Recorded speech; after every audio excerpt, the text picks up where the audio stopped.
Good morning, Britain. D-Day looms for the Deputy PM with a report into alleged bullying set to be delivered to Downing Street as soon as today.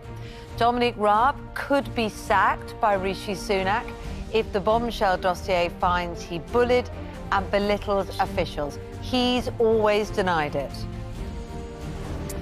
Well, Rishi Sunak is expected to make a decision within hours of receiving that report, but whether Dominic Raab is sacked, resigns or stays, it looks like a no-win situation for the Prime Minister.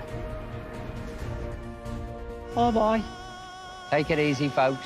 Ta-ra. A fond farewell to Paul O'Grady. The late entertainer's neighbours, friends and dogs will say their goodbyes with a procession through the streets of the town he called home in Kent. Extinction Rebellion's giving up disruption to guard the London Marathon, but Just Stop Oil sticking to controversy elsewhere. We're going to be talking to both groups and asking them if hearts and minds are moved by rage or restraint. And from royalty to romance, Sarah Ferguson signed up to write her 100th book. 100th book. The Duchess of York's here before 9 to talk coronation, corgis and Prince Andrew. A warm day of spring sunshine. The outlook turns cooler and more unsettled. I'll have all the details of that and more coming up on Good Morning Britain. Thursday, 20th of April, 2023. Live from Television Centre in London.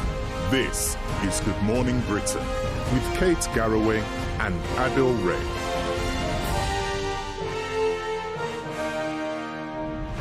Morning. It's just gone 6 o'clock. The Duchess of York. You said off air. You just said you're just going to say good morning at 6 o'clock and then come over to me. You literally changed your mind halfway. I'm just going to say. Well, I sort of did just do that. Duchess of York. I know. 100 books. I mean, that is extraordinary. As somebody who still has been for years trying to write the same book, and literally, as Ranvir well knows, how many deadlines you passed out. Things crop up, Ranvir, things crop up.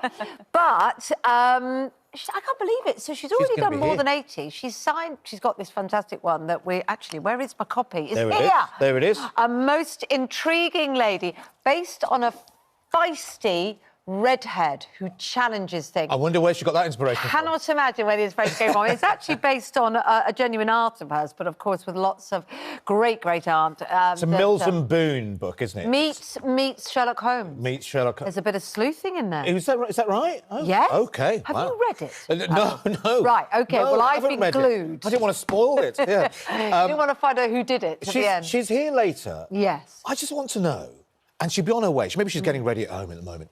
Can we call Duchess of York Fergie? I mean, do we call her Fergie? Did anybody call her Fergie? I don't know. Was it Maybe one it's of just those concoctions that we all decided doing? It could be a calamity, this interview. We could start by saying Fergie and she walks off. No one calls me Fergie. Please don't. And there's lots for her to talk about. She has a very unique perspective on life in the royal family. We've heard so much from Harry, we've heard so much from Meghan, we've heard so much about all sorts of members of the royal family, haven't we, including Andrew, husband.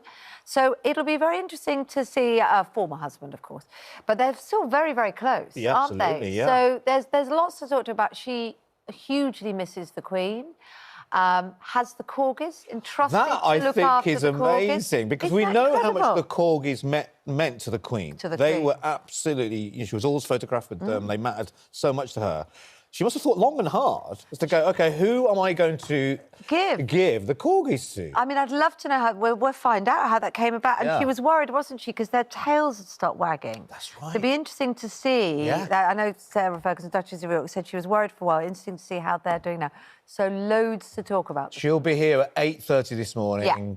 You don't want to miss that. And we'll do a bit of an extended chat with her, I think. We're not going to let her go, are we? I don't think we want to. We'll go into Lorraine. She might want to go, but we're going to hang on to her, hopefully, because we can't wait to hear all about what she's got to say. But I have to say, not the only royalty we want to talk about this morning. This week, music royalty and Good Morning Television royalty came together. This was incredible, and this wasn't just down. This wasn't just down the local pub. This is unbelievable. This is at one of the biggest venues in the whole of the United Kingdom. The whole thing. I actually was in shock. There's so much shock about it that I didn't. We're talking about Elton John, and we'll show you the moment in a moment, because I've now finally found someone that filmed it rather than just burst into tears. This is unbelievable. But I actually went into Smooth Radio the next day and I didn't say anything. And then it was in the papers. They were like, "What the heck?" I said, "I don't know." I almost wondered if it was real. Well, it's almost so big that you almost feel a little bit embarrassed to mention it. Was so wonderfully, with lots of planning and lots of kindness from Elton John. We'll have a look at it in 1 second.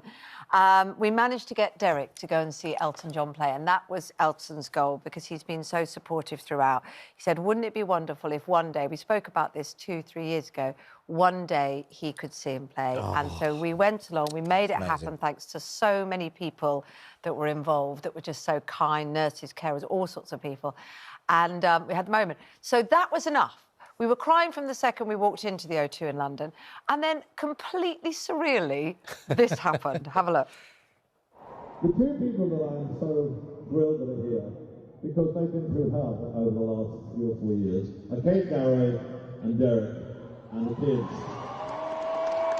To say that they've been through a lot is an understatement of huge proportions. They've been inspiring. And they've never given up, and I'm so thrilled they're here, and I can't believe they're here. And I want to dedicate this song to the people that I mentioned before, but especially to you guys. Here we go. Oh my God! I won't let the sun go down on me.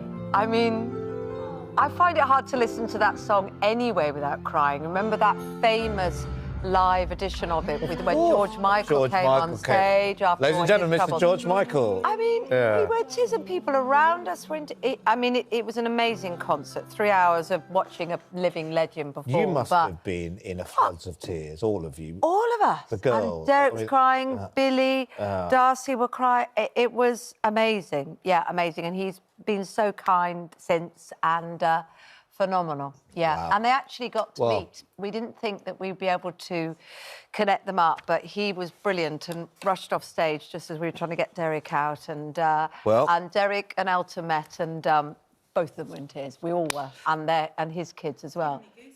It was unbelievable. Anyway, having not spoken about it for 24 hours, I now can't stop talking about it.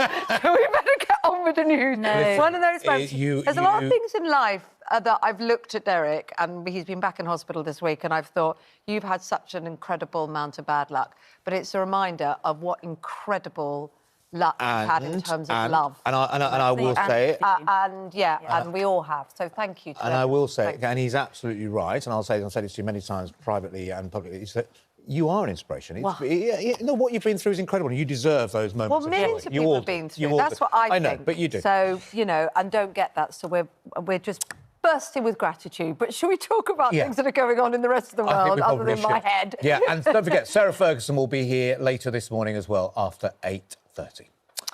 Now, our main news this morning. Prime Minister Rishi Sunak will decide within hours of receiving an official report which is expected today into allegations. Deputy Prime Minister Dominic Raab bullied staff members. Those are the allegations. Yeah, the Justice Secretary has always denied the claims and said he will resign if he is found guilty. Let's speak to our political correspondent Louisa James at Westminster. Louisa, there are 3 possible eventualities here for Raab. He's sacked, he resigns, or he stays on.